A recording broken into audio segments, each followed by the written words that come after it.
Hola, buenas tardes a todos. ¿Cómo están? Buenas tardes, ¿Cómo les van? bien, bien. Vamos a dar comienzo a esta clase. Considero que va a ser la última con respecto a contenidos. Así ya dejamos liberadas las 2 últimas semanas para que puedan completar con el trabajo final y puedan tener el tiempo para estudiar lo que va a ser la teoría de la materia, ¿sí? Para comenzar, les voy a compartir mi pantalla.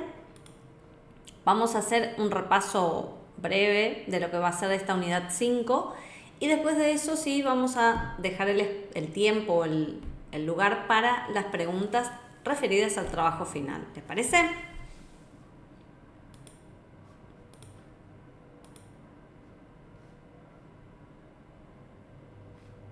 Bueno, creo yo que sí. Todos me pueden escuchar bien, ¿no? Me confirman en el chat también. Sí, sí. Bien. El último módulo, la última unidad, nos habla del diseño de entrada, salida y de base de datos. Es la última parte de lo que va a ser análisis y diseño. A partir de este punto ya estamos en condiciones de mostrarle a nuestro cliente el proyecto terminado y que tome una decisión al respecto. Cuando vamos a hablar de diseño de entrada, estamos hablando de entradas eficaces. A ver de qué manera podemos armar nuestras entradas para que sean atractivas y que sean agradables a la vista del usuario.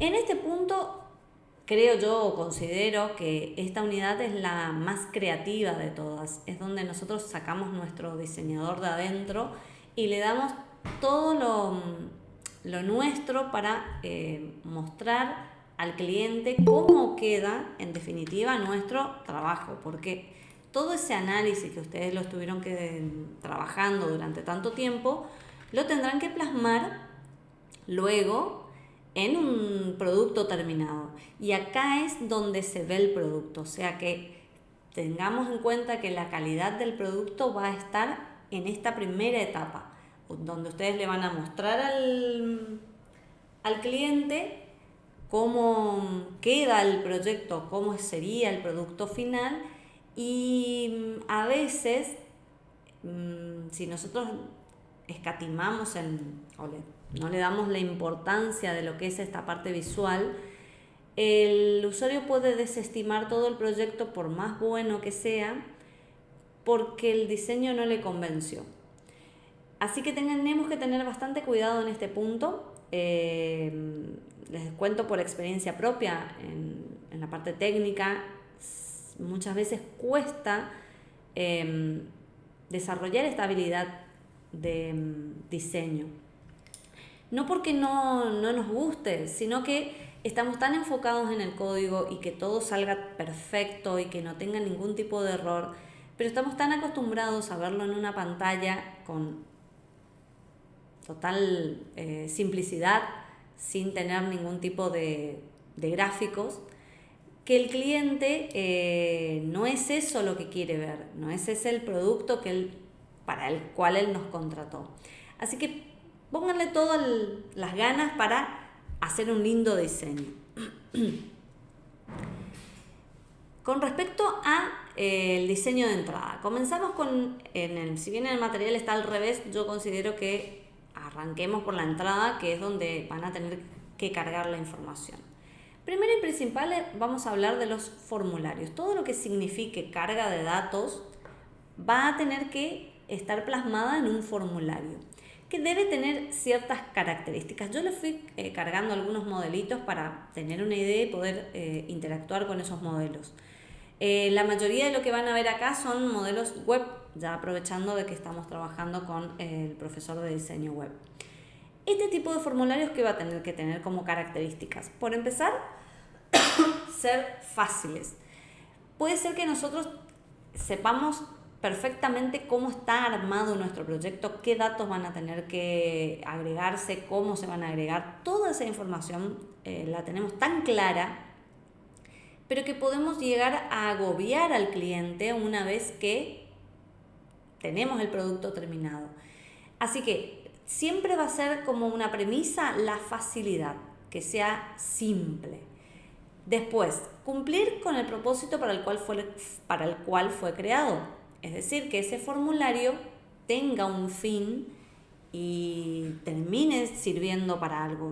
No nos vale de nada poder pedir un montón de datos dentro de un formulario, de los cuales la mitad no se va a registrar, o si se registra jamás se va a hacer uso de esa información. Y puedo darles algunos ejemplos. En un supermercado tal vez le pidan como información la ocupación de la persona o del cliente. Pero si ese supermercado no va a analizar esos datos a posterior y no va a hacer alguna acción sobre esos datos, tal vez ni siquiera sea necesario solicitar esa información y podemos reducir nuestro formulario. Tenemos que asegurarnos de que el cliente responda a nuestros formularios con precisión. Es decir, que nosotros tenemos que empujar a que nuestro formulario sea tan claro que no existan ambigüedades a la hora de completarlo. Tiene que decir exactamente lo que nosotros queremos recibir de datos. Y por último, lo que les vengo diciendo desde el inicio, que sean atractivos, que sean visualmente agradables, que den ganas de estar en ese sitio web o en esa aplicación. ¿Cómo sería el flujo de este formulario? Siguiendo una premisa, siempre vamos a pensar que todos los formularios, y esto también se sigue para el diseño de páginas web, la atención va a comenzar de izquierda a derecha y desde la parte superior a la parte inferior. Así que nuestros formularios vamos a tener que ir creándolos de tal manera que podamos tener este flujo de información de avanzar de izquierda a derecha y de arriba hacia abajo. No sé si alguna vez les pasó de tener un formulario en columnas y ustedes comenzaban a completarlo desde la esquina superior izquierda y tendían a completarlo hacia la derecha, pero resulta que la información que estaba a la derecha no tenía concordancia y al fin y al cabo el formulario seguía hacia abajo. Se vuelve un poco incómodo porque intuitivamente nosotros tratamos de completarlo hacia la derecha y luego hacia abajo. Es así que acá tenemos, por ejemplo, un dato de primer nombre, apellido, la fecha de cumpleaños, el día de cumpleaños y el año, la dirección, el correo electrónico, el teléfono, ¿sí? Si alguien quiere agregar alguna acotación en el medio, puede ir haciéndolo, ¿sí? Bien, dentro de nuestros formularios tenemos distintas secciones. Yo quería poner énfasis en algunos tips de diseño más que nada sobre lo que eran las secciones, ¿sí? Hablaba sobre casilleros, cómo tenemos que organizarlos o de qué forma lo podemos organizar, pero me gustaba también mostrarles algunos ejemplos de lo que decía. Por ejemplo, cuando tenemos una leyenda enmarcada. Una leyenda enmarcada es cuando dentro de mi formulario le pido que ese dato complete ese dato, pero se encuentra dentro del recuadro donde tiene que completar. Es una información que va a estar sobre el lugar donde tienen que completar. Tenemos luego una leyenda en línea, es decir, que va a tener o en la parte superior o a su izquierda como una especie de texto o título. Perdón que estoy con un poco de tos. Y luego van a tener el espacio para completar. ¿Sí? Van a tener un lugar para completar. Esto sería como una leyenda en línea. Por último, tenemos la leyenda por debajo de la línea y es toda aquella información que podemos encontrar por debajo de nuestro espacio para completar. Por ejemplo, tenemos para completar el correo electrónico, pero automáticamente una ayuda o un texto que nos dice si me olvidé de mi correo electrónico, si no tengo mi correo electrónico o si me olvidé de mi contraseña. Entonces, estos serían los tres tipos de secciones que podemos encontrar en nuestros diseños de entrada. También, siguiendo con lo que es el material de estudios, tenemos los mismos ejemplos. Fíjense que están los tres tipos de leyendas que podemos encontrar en un formulario. La de en línea, la de texto por debajo o la enmarcada. También tenemos todo lo que sean listas de verificación. utilícenlos, ¿sí? No tengan miedo de usar este tipo de recursos. Podemos también tener líneas de verificación de manera horizontal, utilizar tablas, todo ese tipo de datos organizados dentro de un formulario para que sea completado por el usuario que va a usar nuestro proyecto. ¿Qué tenemos que tener en cuenta a la hora de crear pantallas o formularios web? Primero que nada, siempre vamos a tener en cuenta la sencillez, tratar de que nuestro diseño sea sencillo. Fíjense que si bien acá tienen un modelo que tiene mucho color, es muy llamativo, pero no deja de ser sencillo. Fíjense que tenemos recuadros de color con imágenes y que continúan con una sola línea en el sentido de un tema, una temática, y no hay mucho texto, sino que nos va guiando en el recorrido, ¿sí? Fíjense que todo lo que sigue es muy atractivo, pero a su vez es sencillo. La página Perdón, principal, profe. sí, No, que hay que tener en cuenta en ese sentido que sí, usted estaba explicando que inclusive la gama, los colores son complementarios, amarillo, negro, los colores que usa. exacto, Inclusive la gama de los colores que hay en los platos, por ejemplo, también respeta la misma gama de colores, no usa verdes exagerados o rojos. tal cual, Además, por una cuestión de no aturdir, porque si ponemos muchas imágenes o esas imágenes cargadas, por ejemplo, esos platos son cargados, entonces esa imagen es cargada para no sobrecargar la vista y que se pierda esa sencillez o abruma a veces a las personas, ¿no? tal cual, tal cual. Muy bien, Catrieli, me diste pie a otro tema. Acá ya entramos en lo que es diseño gráfico. No me voy a meter si hay alguien que conoce del tema. Me gustaría que lo conversemos, pero lo que toco de oído. Uno, continuar la gama de colores. Tener siempre en cuenta lo que es colores, como decía Catriel, colores complementarios. También respetar la identidad corporativa de la organización. No podemos salir con un amarillo patito cuando mi organización trabaja colores fríos, por ejemplo.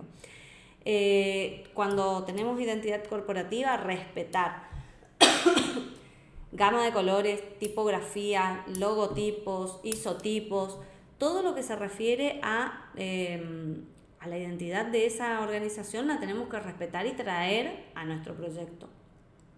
Es más, no nos va a tocar a nosotros esa parte de diseño, pero sí podemos ser nosotros quienes recomienden esa parte de diseño. Puede ser que nuestra organización aún no tenga armado lo que sea su identidad corporativa y podemos recomendarle justamente y tener una recomendación de un diseñador gráfico o diseñador web para que nos arme esa parte. Es muy importante porque no nos salimos de lo que va a ser el diseño y no va a estar desentonado con lo que trabaja la organización. Y todo esto aprovecho ya para decirles. Va a tener que estar acorde. El sitio web, todo lo que sean diseños de entrada del software que ustedes están desarrollando, ya sea diseños de entrada de escritorio o web, diseños de salida, todo lo que sea papelería, todo lo que sean folletos, todo lo que sean informes, correos electrónicos, todo va a tener que mantener la misma línea, esa misma identidad corporativa a lo largo de todo el proyecto. No nos podemos salir de ese punto. No sé ustedes, pero para mí es un punto muy interesante, me atrae muchísimo, pero muchas veces se nos sobrepasa el trabajo, ¿no? Sí, Claudio. Sí, por ejemplo, en mi experiencia en la parte corporativa, se utiliza mucho eso para decir, ¿no?, que somos responsables, que nos ponemos la empresa al hombro, en lo que es estandarizar la firma, la fuente para un correo, la Exacto. respuesta y, digamos, un PowerPoint, los colores, bueno, como bien decía el compañero hace rato, es fundamental y eso se ve muchísimo. Exactamente, Claudio. No es la parte visible, digamos, lo que se ve, Es lo que se ve. básicamente. De todo el trabajo que hicimos previamente es lo que se ve y lo que va Exactamente. a atraer o no. Es lo que tenemos que vender. Mal o bien. Porque puede ser muy eficiente todo lo que hayamos diseñado y al no vender con la cara, Y sería una perdemos picardía todo ese también. trabajo. Y como les decía, muchas veces puede desbordar a nuestro propio trabajo, porque fíjense que ustedes se están preparando para ser analistas de sistemas, analizan el sistema, es decir, diseñan, analizan, pero todo lo que sea parte visual, hay que darle el crédito a la persona que se dedicó 3 o 4 años a estudiar exclusivamente la parte visual.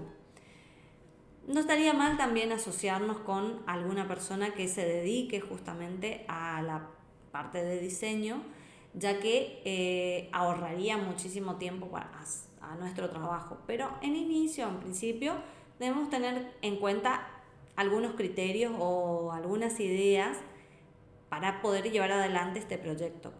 Ya les digo, es una interpretación mía y considero el trabajo excepcional. Me parece perfecto poder tener a una persona que se dedique exclusivamente al diseño. Es un trabajo muy grande, se dedica muchísimo tiempo, se necesita mucha experiencia también. A veces nosotros tendemos a cargar, sobrecargar tal vez algunos diseños sin darnos cuenta.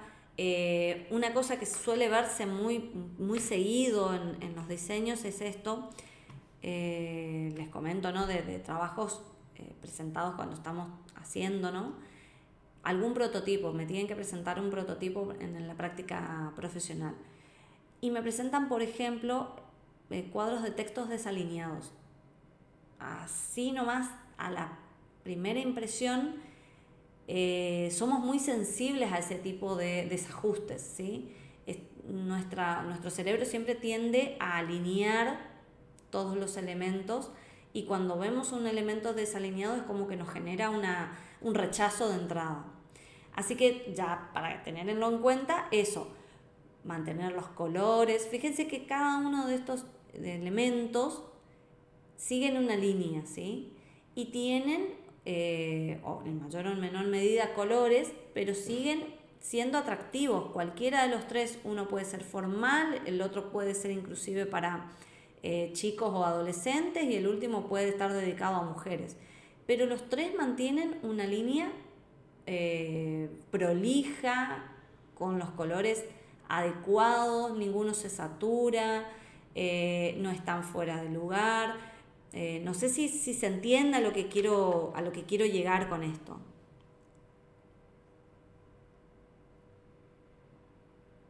Sí, profe, Tanto perfectamente. silencio. Tanto silencio.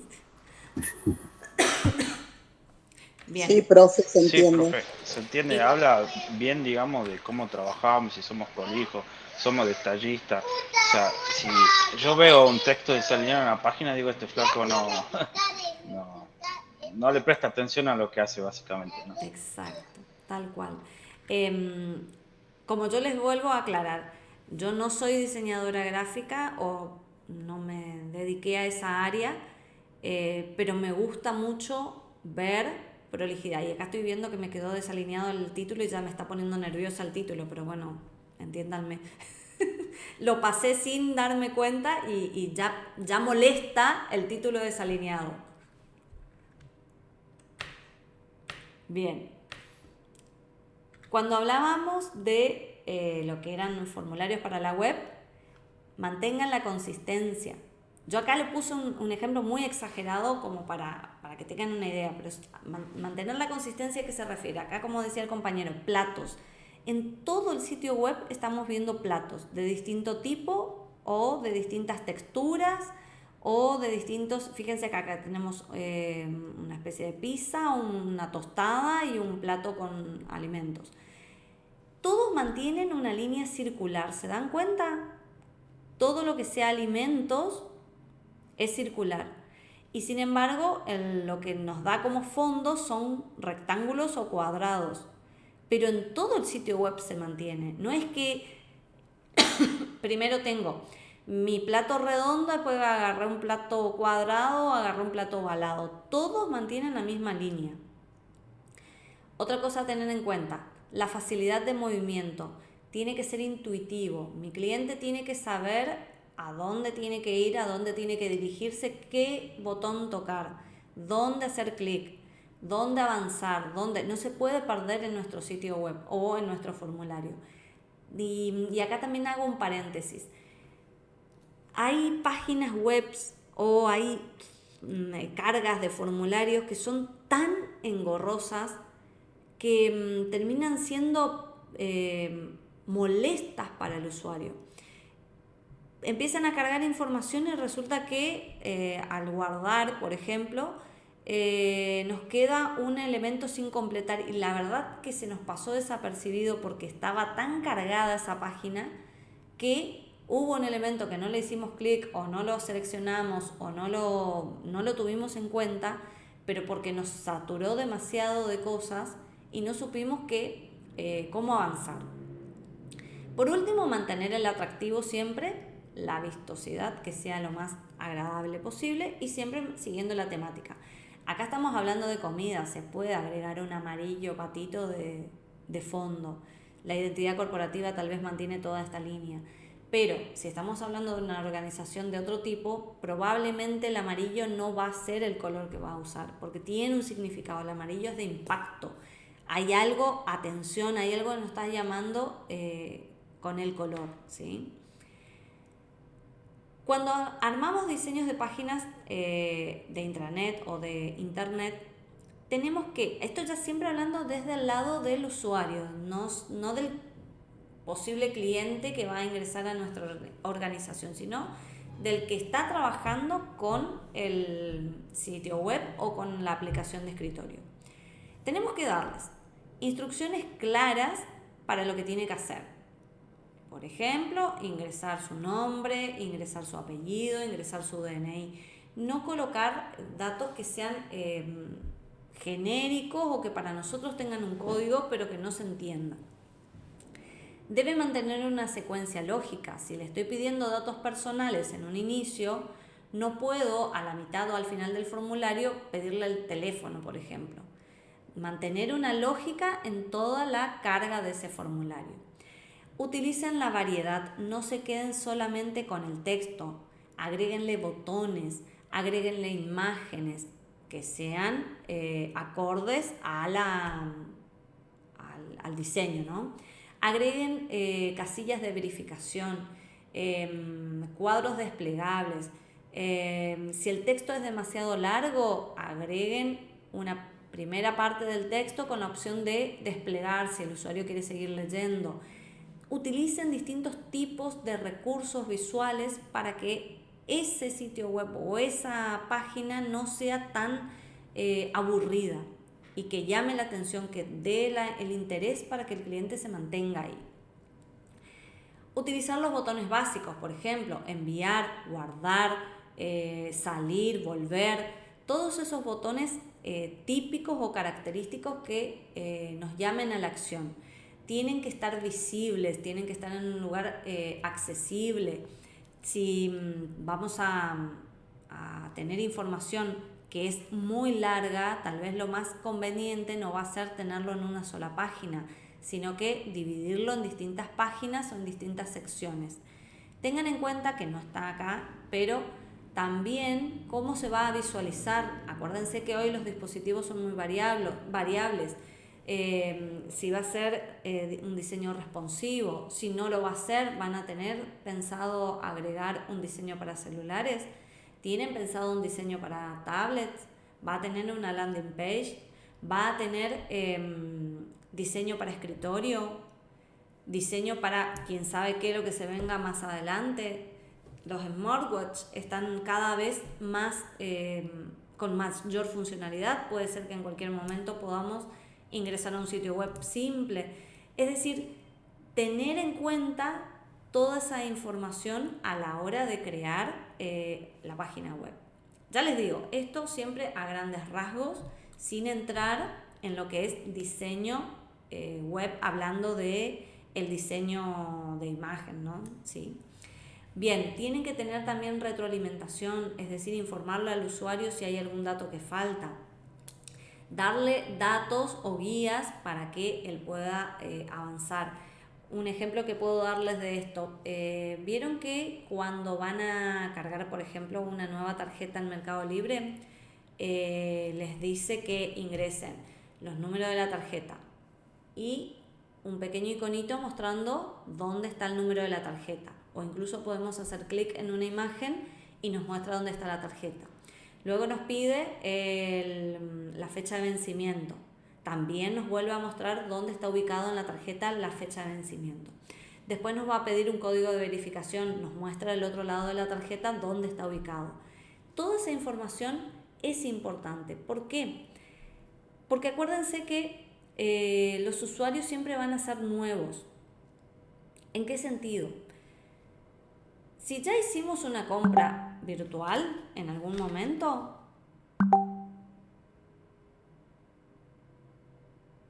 un momentito, termino la idea y ahí leo los chats. Si en algún momento hicieron una compra virtual, siempre la primera vez es todo nuevo. Es decir, cuando solo arrancó todo este boom de lo que eran las compras por internet, te decían, bueno, ingrese los datos de la tarjeta. ¿Qué pongo? Tiene 80.000 números la tarjeta. ¿Dónde lo agrego? ¿Qué lo agrego? Bien, entonces toda esa información fue necesaria. Si se dan cuenta, en la evolución, al principio no tenían esos datos. Fueron avanzando hasta dejar en un modelo que la gran mayoría de los sitios web lo manejan. Por otra parte, todos aquellos chicos nuevos, por más que sean adolescentes que dicen que son, no es que dicen, son nativos digitales, muchas veces son solamente consumidores, pero no son creadores de contenido. Entonces, si no estuvieron en juegos interactivos en donde tuvieron que hacer compras para los juegos o en alguna otra situación de compra, cuando salen al mundo real y cuando comienzan a trabajar o cuando comienzan a tener una vida económica activa, no tienen idea ni dónde están parados, entonces también son usuarios nuevos y tenemos que tener en cuenta de esos nuevos usuarios que van a ser constantes, ¿sí? Bien, ahora sí leo el mensaje de Javier. En el caso de que los usuarios del sistema los crea solo un administrador, ¿igual hace falta crear un formulario para el registro o solo con el login bastaría? Si va a ser una sola persona la que va a usar el sistema, Javier, ¿a eso te referís?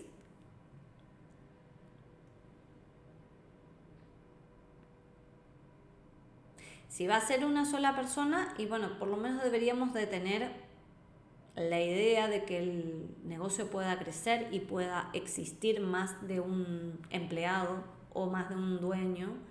Y tal vez sí estaría bueno agregar un espacio para más de un empleado.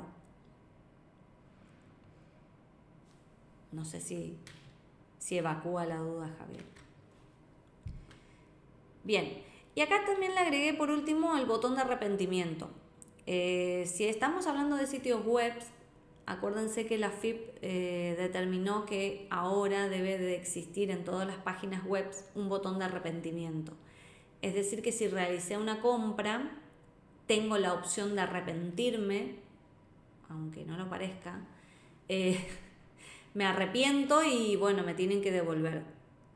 Todo esto es un sistema engorroso. Fíjense que la compra ya se realizó, ya se registró, se hizo un descuento en una tarjeta de crédito, o ya se realizó un pago por cualquier otro medio y tenemos que devolver todo, es decir, volver para atrás toda esa transacción.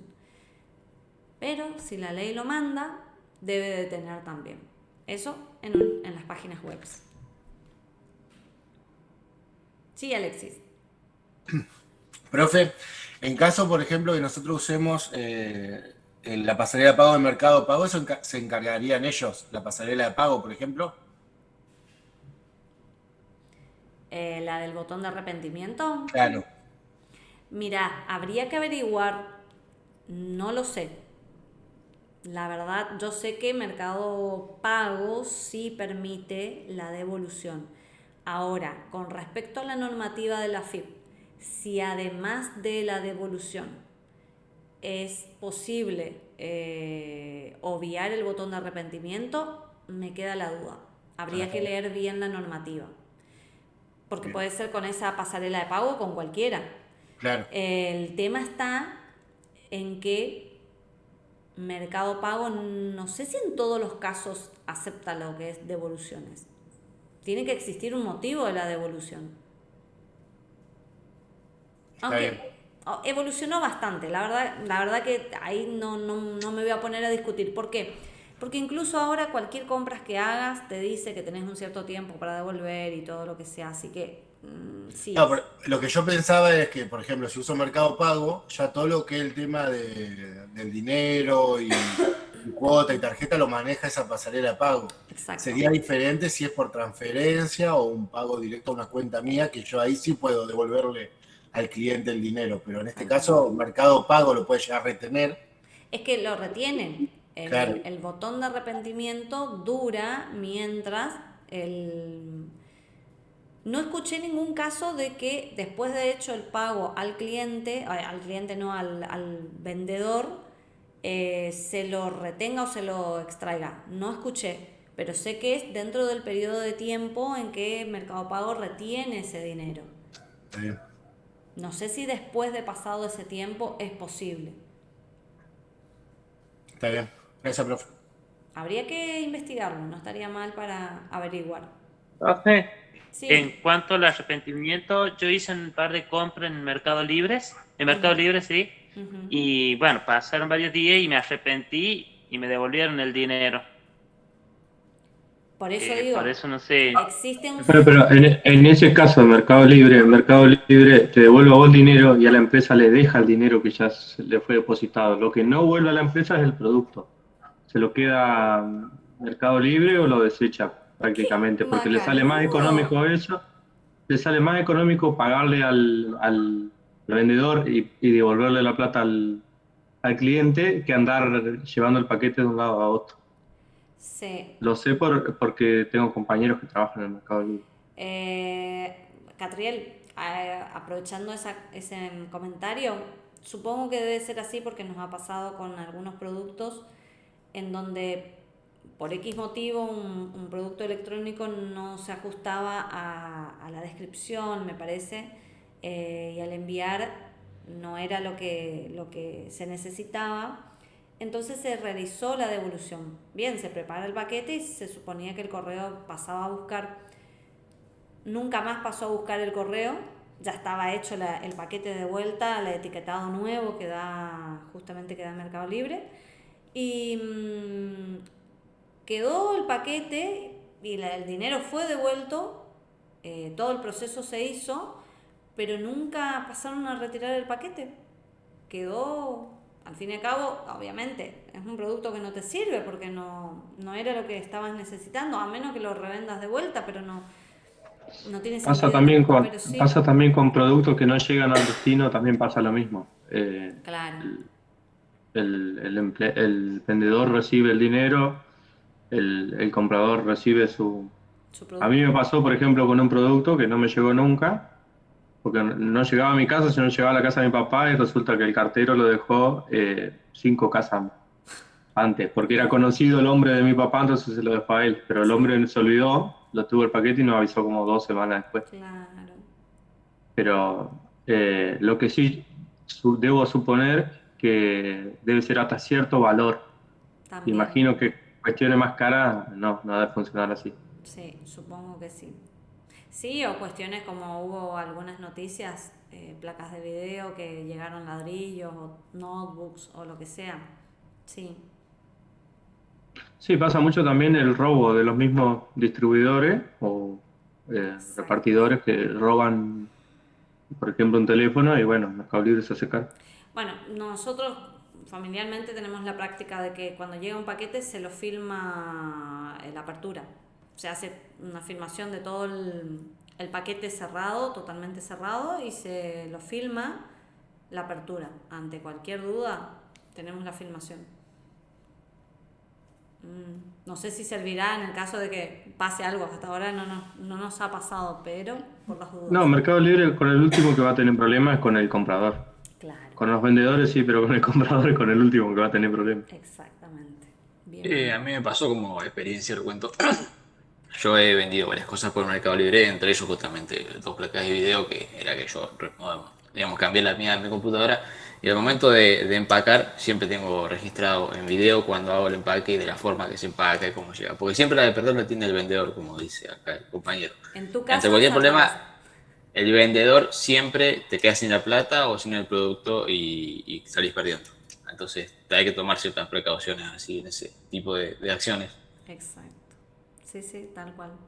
Yo creo que la única vez que nos embromaron con Mercado Libre fue cuando solo salió, o sea, era reciente la empresa de Mercado Libre. Con mi papá compramos como novedad un MP3 para un regalo, ¿no? Jamás llegó el MP3. Después nos enteramos de que por la misma compra, el mismo vendedor, una estafa terrible. Era un producto caro en su momento. Y a partir de ahí comenzaron a existir las mejoras. Una era el puntaje del vendedor. Jamás comprar a un vendedor que no tenía puntajes. Y así fue avanzando, de acuerdo a cada estafa fue mejorando, pero también sí fui víctima de una de las primeras compras de Mercado Libre, fue eso, una estafa a un vendedor que no existía realmente. Era totalmente falso el perfil y todo. Pero bueno, uno aprende también con la experiencia. Cuando se podía, llegué a hacer también compras en China y en Estados Unidos sin problema, jamás tuve un inconveniente. Pero bueno, se nos fueron cerrando las puertas de a poco y eso es lo que uno extraña un poco también ahora. Pero al margen de todo, ¿no? Existe muchísima seguridad. Si bien uno a veces piensa que porque está comprando en el exterior o está comprando en China, que a veces podemos decir, bueno, no podemos tener la certeza, es impresionante la seguridad que tienen. Los productos llegan en tiempo, llega lo que mandan, obviamente, que hay muchas cosas que uno sabe que por ser de bajo costo la calidad no va a ser la mejor, pero sí, llega. Lo que sí, arrepentirse está un poco complicado desde muy lejos, pero bueno, ya una vez que llega. Bien, pasamos de los diseños de entrada a los diseños de salida. ¿Qué tenemos que tener en cuenta? En este caso es muy similar a lo que es los diseños de entrada. ¿Por qué? Tenemos que tener en cuenta para qué vamos a necesitar tener un diseño de salida. ¿Cuál va a ser el propósito específico? Acá les puse un modelo de un diseño de salida estadístico. ¿Para quién le va a servir este modelo o este tablero?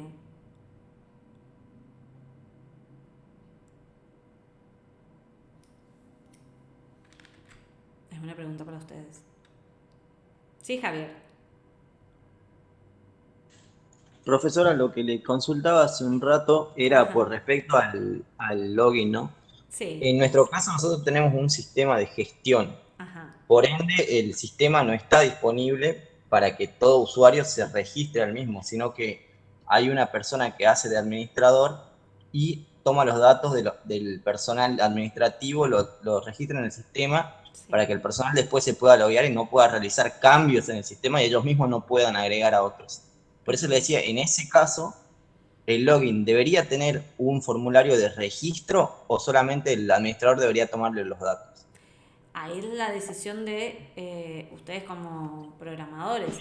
¿Qué va a ser mejor? A ver, quien va a administrar tiene los conocimientos suficientes como para agregar datos en una base de datos, por ejemplo, porque estamos hablando de un administrador, pero vos me puedes decir que un administrador es un analista de sistemas o es alguien preparado. Pero ¿y si es administrador del sistema, quien va a ser que va a tener el control total, es una persona que no está muy preparada con informática, creo yo que lo mejor va a ser sí que exista un formulario para el registro de personal y que se le asignen los roles necesarios. Claro, no. Ahí yo hago la diferencia. Para mí, el administrador en el sentido no del de programación, sino en el sentido del sistema, sí tiene acceso al formulario de registro. Me refiero al resto del personal que solamente se loguea al mismo. No haría falta. No haría falta porque el que registra es el administrador. O sea, el formulario sí existe, pero no está accesible para todos. Esa sería la diferencia, ¿no? Perfecto, gracias, profesor. Bien, de nada. Profe, Sí. los gráficos estadísticos lo usarían el administrador de la web. Por ejemplo, en un negocio, el que vende tendría acceso a la estadística de venta, gráfico de barra de cómo se va vendiendo durante diferentes meses. Exactamente. Yo lo compararía como un tablero de control, ¿no? De decir, bueno, la persona que está a cargo visualmente puede decir, tengo tanta cantidad de ventas, vendemos a esta cantidad de países, el producto top es este, nuestra clientela mayormente es hombre, mujer, tiene entre cierta edad, lo que más compra es esto. O sea, a primera vista, una estadística. Por eso tienen que pensar bien, ¿para qué va a ser el diseño de salida? ¿Para qué usuario va a ser? ¿Quién lo va a utilizar? Tiene que ser significativo, es decir, la información que publiquen en ese diseño de salida tiene que ser para la persona que le va a servir. Van a tener ahí distintos tipos de estadísticas, ¿no? De diseños de salida. Van a tener diseños individuales, por ejemplo, los datos de un producto. Diseños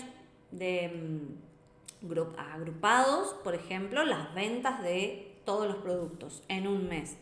Y si no, totales, ¿sí? Datos anuales, por ejemplo.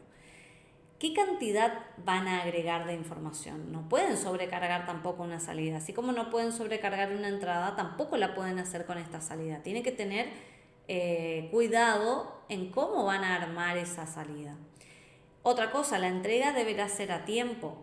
No servirá de nada entregar un informe anual allá por octubre, cuando en realidad yo necesitaba tener los datos a finales del año o a principios de año para poder tomar una decisión a futuro, ¿sí? Todo dependerá de la organización, de qué tipo de datos necesito, cada cuánto tiempo, quién va a recibir. Tengo que hacerme esas preguntas, sí o sí, para poder dar la salida. Y acá quiero, tienen obviamente esto es del material de estudio, las ventajas y las desventajas de cada uno de ellos. Pero acá justamente quería mostrarles esto porque van a ver que hoy están muriendo algunos tipos de salidas, sobre todo las impresas, por dos razones. Una, cuestión ambiental. Se está tratando de reducir la mayor cantidad de papel posible.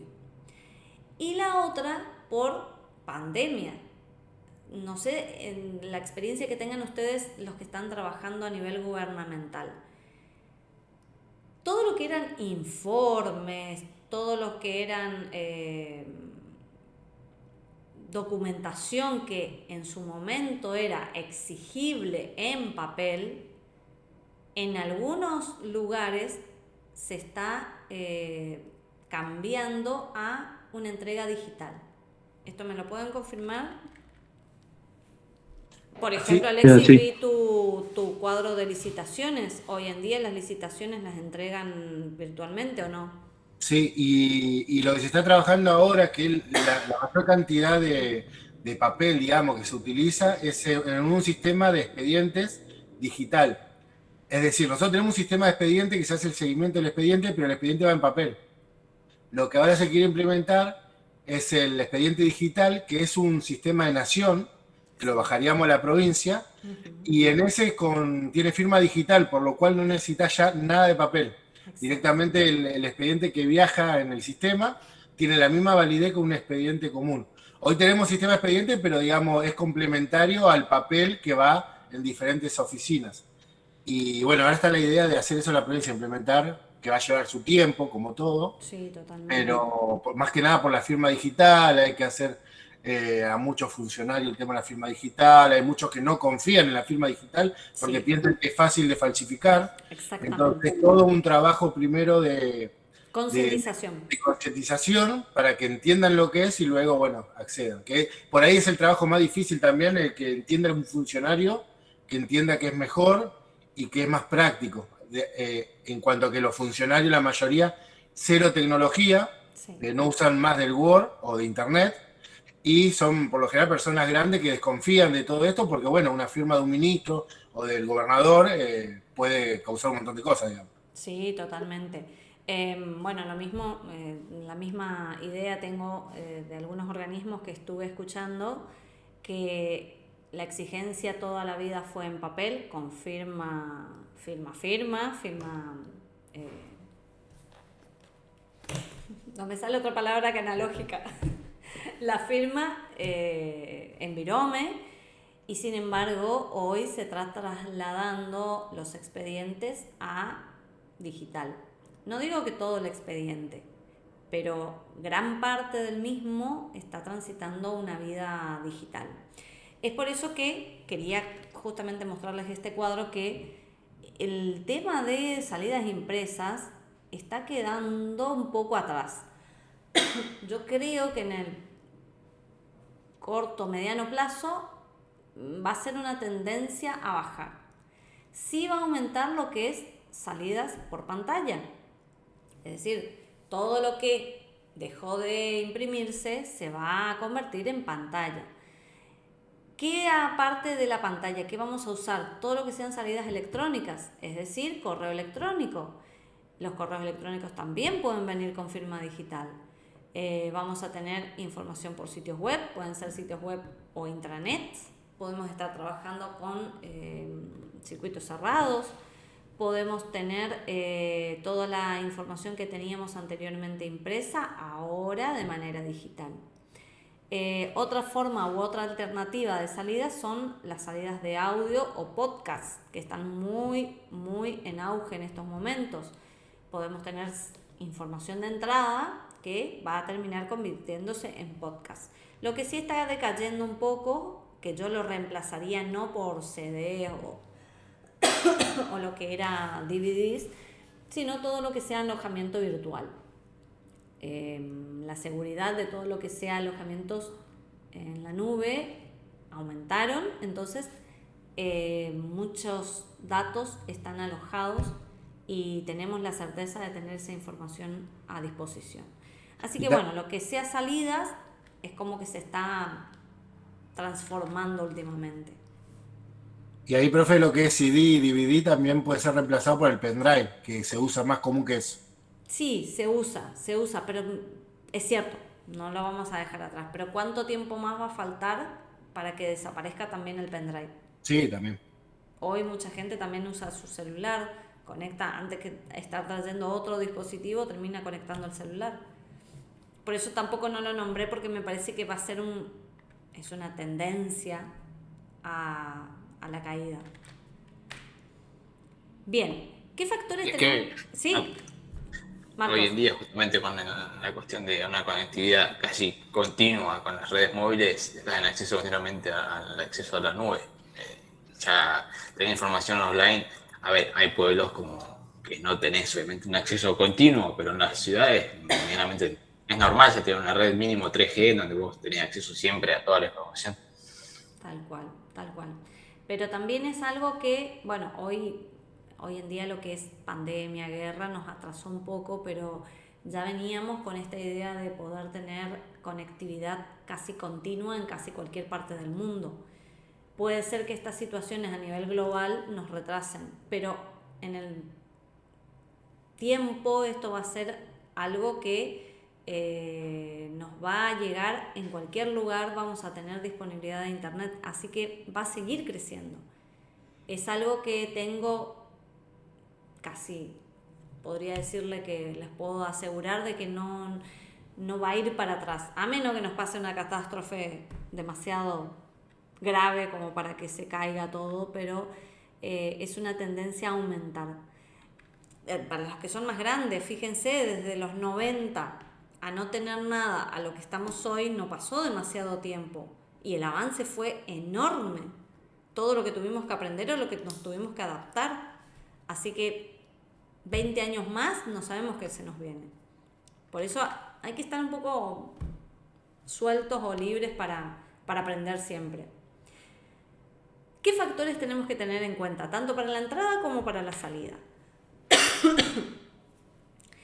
En nuestros diseños de salida impresa, me quedó colgado acá mi presentación. En los informes por pantalla, que sean también simples, que tengan consistencia, que se puedan movilizar fácilmente, que no sean cuadros que se nos salgan de recuadro, tener en cuenta en qué dispositivo lo voy a ver, si mi salida va a ser por pantalla de celular, por pantalla de una tablet, por una presentación en una notebook. Tenemos que tener pantallas atractivas, y acá fíjense que hay una comparativa, que puedo decir una comparativa entre papel y pantalla. Fíjense que el mismo informe que acá lo tenemos en varios bloquecitos, acá lo tenemos por hoja. Es decir que esta salida impresa es diferente a esta salida por pantalla. Tenemos que tener ese ajuste, ver que quede correcto de acuerdo a la salida que vamos a utilizar. Por último, trabajamos lo que es base de datos. Acá, en este punto, yo no voy a hacer demasiado hincapié porque todo lo que se refiere a base de datos ya lo vieron en lo que es materia base de datos 1 y 2. Simplemente hacer un recordatorio o hacer una revisión de qué cosas tenemos que tener en cuenta. Primero que nada, ¿qué procedimientos de entrada de datos dentro de lo que sería la base de datos? Utilizar un método de codificación efectivo. Sí, a ver. Tal cual. Voy a cerrar acá porque tengo otro chat que me estaba molestando. Bien, la codificación efectiva, es decir, qué datos voy a elegir para cargar un código, por ejemplo. Voy a utilizar numéricos, datos alfabéticos, voy a aceptar 2 cifras, voy a aceptar 3 cifras. Todo esto va a depender también del tamaño de nuestra base de datos, cuánto nosotros calculamos que vamos a tener. Si yo acepto un código de 3 cifras y resulta que en el corto plazo me quedé sin espacio, voy a tener que reconfigurar todo de vuelta mi base de datos. Otro tipo de codificación es la del seguimiento.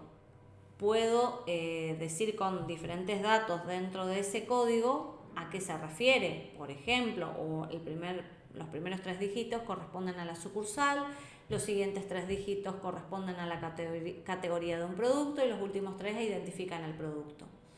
Puedo clasificar, por ejemplo, todos los códigos que comienzan con 1 son para este producto. Todos los códigos que comienzan con 2 son para este otro producto. Tener una secuencia por bloques, agrupar toda esa codificación. Por ejemplo, aquellos que comienzan con 101, todos los 101 y después sigue otro valor, va a ser un bloque. Después, otro tipo de codificación, otro bloque. Tener también en cuenta que podemos ocultar información. El usuario no tiene por qué ver toda la información del sistema. Puede ser que algunos códigos sean utilizados internamente y eso no hace falta que esté visible para el usuario.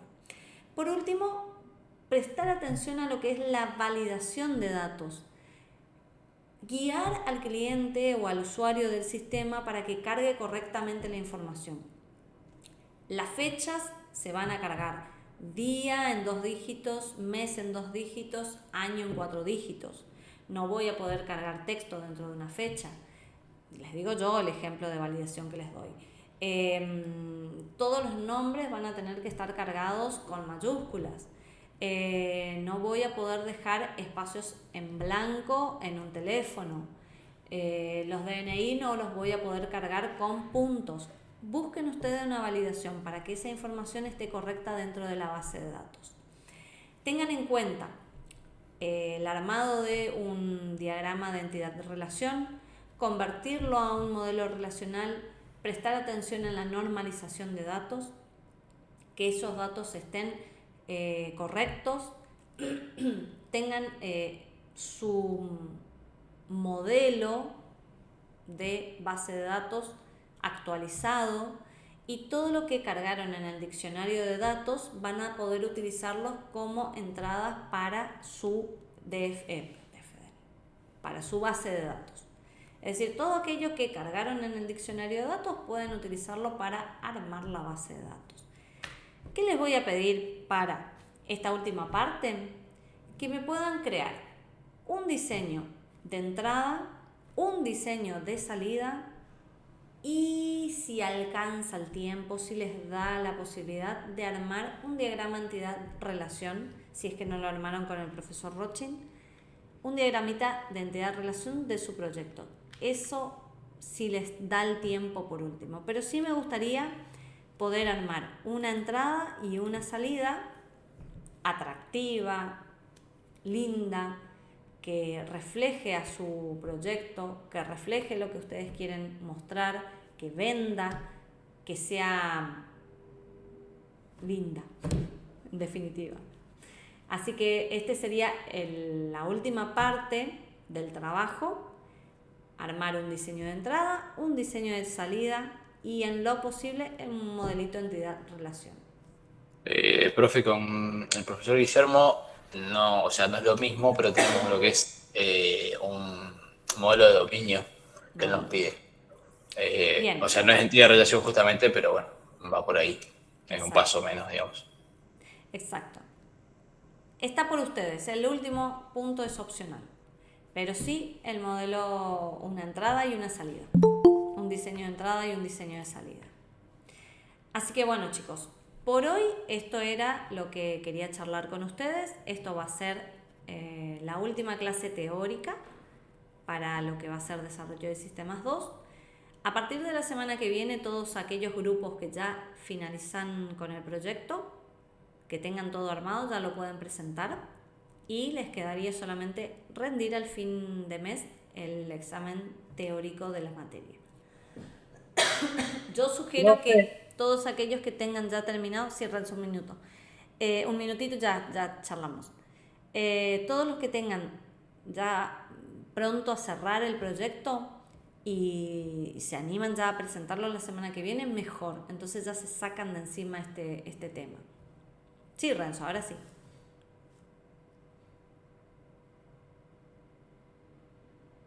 ¿Me escuchas, Renzo? Sí. En el examen final va a haber preguntas abiertas. En el examen final, ¿van a haber preguntas abiertas? Alguna preguntita abierta vamos a tener. Probablemente la pregunta abierta que les pida va a ser sobre los dos últimos puntos, que son calidad.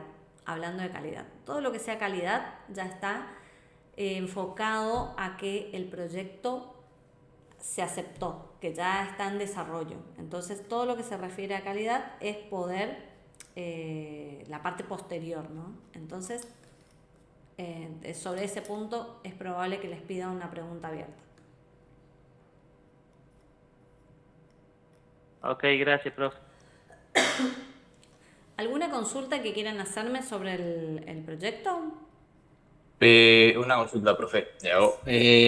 En donde estábamos mirando nosotros ayer en el grupo, lo que vimos las primeras clases, las presentaciones con los hitos de cada punto, hay uno que decía tabla de decisión, creo que tabla de decisión o árbol de decisiones, Árbol, no me tabla recuerdo bien. Y español estructurado, sí. Exactamente, bueno, eso nosotros obviamente lo incluimos en lo que es uno de los formularios que da de especificación de procesos. Sí. No sé si hay que hacer algo más de eso o solamente con eso está. Eso ya está. Con eso está Bien, perfecto. ¿Cómo están avanzando con el proyecto, el resto? El grupo de Renzo sé que está avanzado, el de Marcos, el de Sandra. Sí, nosotros, profe, estamos haciendo los cambios que nos marcó y bueno, y agregando esto último. Exacto, esta sería la última parte ya. ¿Alguien de ustedes, que levante la mano, alguien de ustedes adeuda desarrollo de sistemas 1?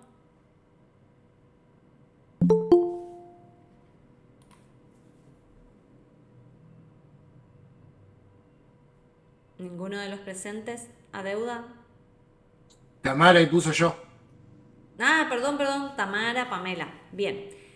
Caso particular de aquellos que adeudan desarrollo de sistemas 1, presentan el trabajo final con su grupo, ¿sí? Ingresan a presentar porque también tienen que presentar diseño web. Ese trabajo que lo presentan y que va a tener una nota, en su caso va a quedar en stand-by hasta el momento en que ustedes puedan rendir. Mi sugerencia es rendir ahora en agosto, que es el 5 de agosto del examen, rindan desarrollo de sistemas 1. Teniendo aprobado desarrollo de sistemas 1, en el mes de diciembre rinden desarrollo de sistemas 2. Y en ese momento presentan el trabajo que entregaron con su grupo. Esa nota se les promediaría con el examen teórico. ¿Se entiende, chicos? Tamara, Pamela, Alejandro. No se queden sin presentar el trabajo.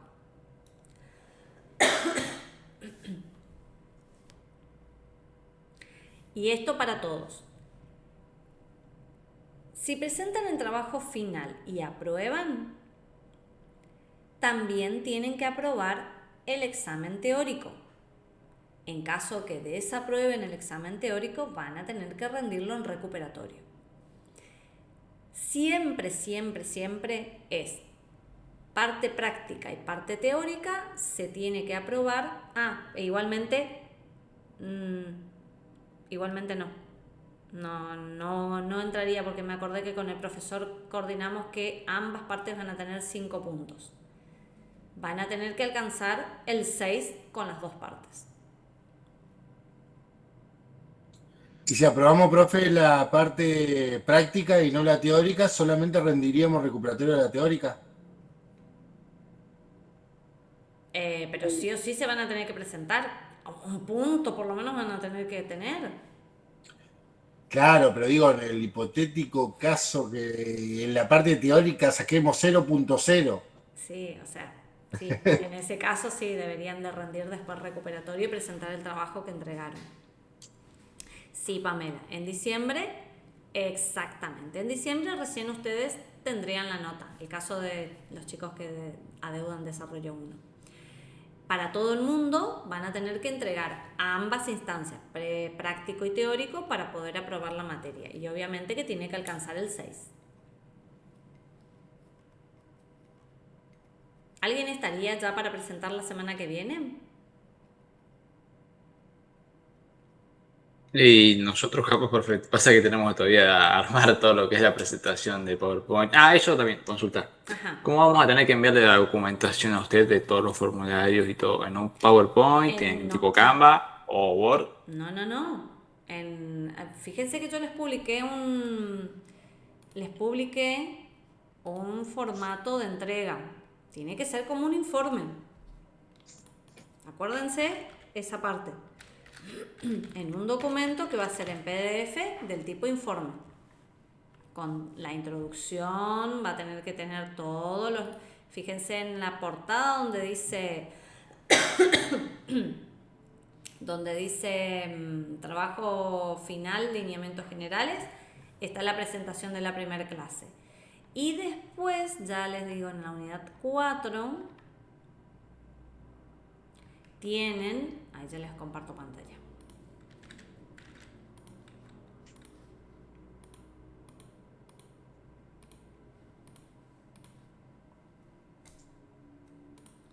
En la unidad 4 tienen el documento que dice redacción y presentación de la propuesta, ¿sí?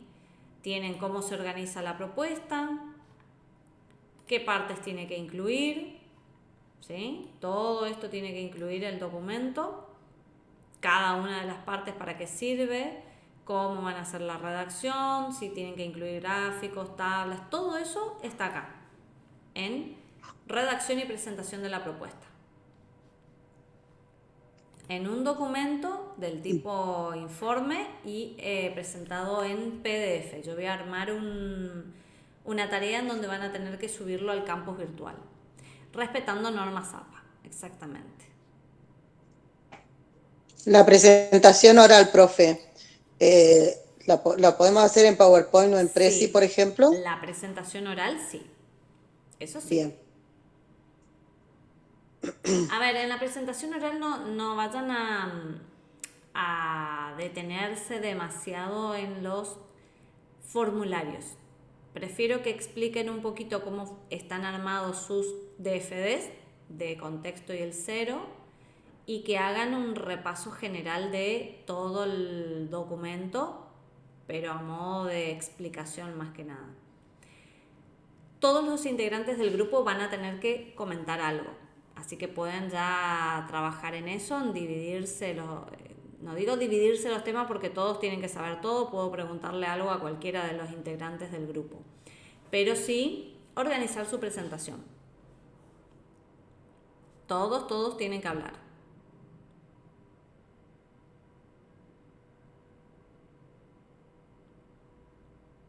Bien, ¿alguna otra duda? No por mi parte. Bueno. Profe, una consulta. El horario obviamente lo va asignando usted para poder hacer la presentación, o o se va, digamos, coordinando con usted, digamos. Vamos a hacerlo coordinado, es decir, ustedes cuando ya están listos nos dicen, bueno, queremos presentar, y si está en la posibilidad, ya esto también para Javier, de hacerlo en el día o el día siguiente, dentro de las posibilidades tanto del profesor Guillermo como la mía. Nosotros también tenemos clases por fuera, por eso no va a estar disponible todos los horarios, pero vamos a tratar de acordar un horario o un rango horario para que estemos todos disponibles. Ok, gracias, profe. No hay por qué. Profe, le hago una consulta. Sí, Emanuel. Porque no estuve en la clase anterior y estaba viendo recién lo que mostró usted en pantalla. Cuando habla de descripción del estudio del sistema con la documentación apropiada, sería mostrar todos los diagramas y las de formulario de descripción, y hay que hacer un análisis aparte. O sea, escribir un poco de lo que sería el sistema, o solamente entraría ahí lo que es diagrama y formularios. A ver, vamos de vuelta, Emanuel. En la redacción, a ver, vos te voy a compartir nuevamente. Esto también de lo que vimos en la primera clase. El documento va a tener que tener estas partes. Obviamente que una carátula, una portada, una carta de presentación, donde se va a presentar todo el grupo, la página del título del proyecto. En el contenido va todo el análisis que hicieron. En esta sección de contenidos va todo. DFD 0, DFD de contexto, diccionario de datos, todos los formularios, todos los casos de uso, todo lo que le pidió el profesor Guillermo, todo eso va dentro de contenido. Luego van a terminar haciendo el resumen ejecutivo. Ahí es donde ustedes tienen que contar qué es lo que hicieron y cuáles son las recomendaciones que le dan al cliente.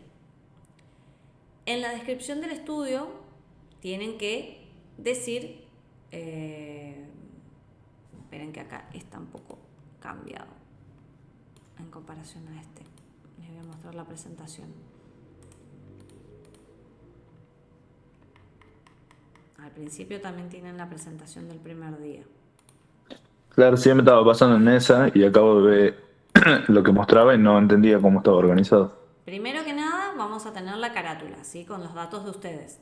Estos son los datos que tiene que tener la carátula. Siguiente paso, el nombre del sistema con un logo de fantasía. Acuérdense de armar un loguito. Una carta de presentación donde va a estar toda la información de ustedes.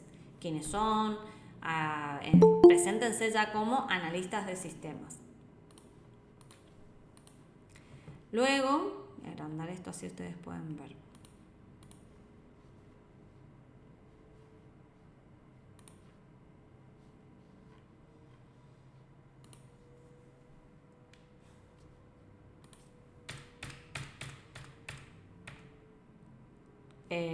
Dentro de esa carta de presentación tienen que estar los participantes del proyecto, un resumen con los objetivos, el lugar y la fecha. Luego viene la portada, pero del sistema, con el nombre de Fantasía que le pusieron, con el logo de Fantasía y con los miembros del equipo y cuándo se presenta.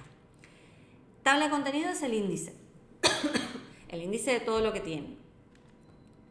El resumen ejecutivo va a tener que incluir quién recibe el sistema, cuál, cuándo, dónde, cómo, qué, toda esta información lo tienen que armar o este resumen al final del documento, porque recién al final ustedes van a poder decir, bueno, dentro de este documento esto es el resumen. Es la primera hoja que tiene todos los datos. Los lineamientos del sistema que es el contenido, ¿sí? Todo lo que hicieron va dentro de lineamientos o dentro de contenido. De ahí les había marcado cada uno de los hitos, ¿sí? Que fuimos haciendo la elección de la organización, que fue los escenarios, hicimos los diagramas de flujo, hicimos el diccionario de datos, la tabla y el árbol de decisión, el diseño de entrada y salida, que es lo de ahora, inventaríamos lo que vimos la clase pasada del hardware y el software, lo que hicieron en diseño web, y ahora, continuando, tengo que dar los resultados, es decir, cómo fue a qué conclusiones fuimos llegando, qué problemas tiene mi organización actualmente y cuáles son las oportunidades que nosotros encontramos a partir de mi análisis. ¿Qué alternativas le doy? ¿Cuál es la mejor alternativa para el cliente? Tienen que indicarle la alternativa de su mejora, la alternativa de compra o la alternativa que ustedes consideren, 3 por lo menos. Indicarle y tratar de convencer que la de ustedes es la mejor, ¿no? Indicándole costos, beneficios, explicar qué hace cada una de esas alternativas. Y acá va la recomendación y acá es su opinión, la opinión de ustedes como experto. ¿Qué le recomiendan ustedes? De esas 3 alternativas que marcaron acá en el punto 7, ¿cuál es la que ustedes recomiendan? Obviamente que van a recomendar su sistema. ¿Por qué? Justifiquen, sean un poco vendedores acá.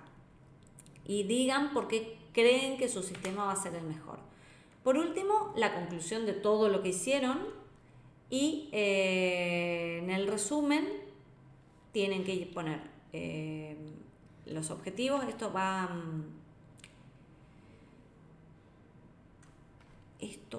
acá. En el resumen tienen que indicarle todos los objetivos de su proyecto, cuáles fueron las soluciones recomendadas, cuál es la factibilidad de que sí funcione el proyecto y siempre hablando en positivo, siempre poniéndole la mejor onda a su proyecto. En caso de que alguna documentación que ustedes trabajaron no pueda entrar dentro de lo que es el proyecto en sí, lo pueden trasladar a un apéndice.